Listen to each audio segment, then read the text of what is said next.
জাজে ক'লে ৰাখিব নালাগে বুলি গুৱাহাটীত জুডিচিয়াৰী মুখ্য ন্যায়িক দণ্ডাধীশে ক'লে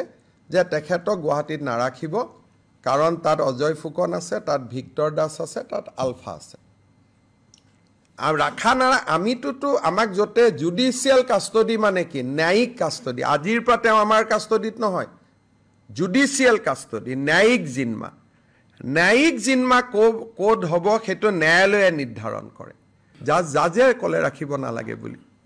গুৱাহাটীত জুডিচিয়াৰী মুখ্য ন্যায়িক দণ্ডাধীশে ক'লে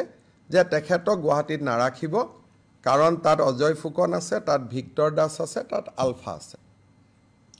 আৰু ৰাখা নাৰা আমিতো আমাক যতে জুডিচিয়েল কাষ্টডি মানে কি ন্যায়িক কাষ্টডি আজিৰ পৰা তেওঁ আমাৰ কাষ্টডিত নহয় জুডিচিয়েল কাষ্টডি ন্যায়িক জিম্মা কোড হ'ব সেইটো ন্যায়ালয়ে নিৰ্ধাৰণ কৰে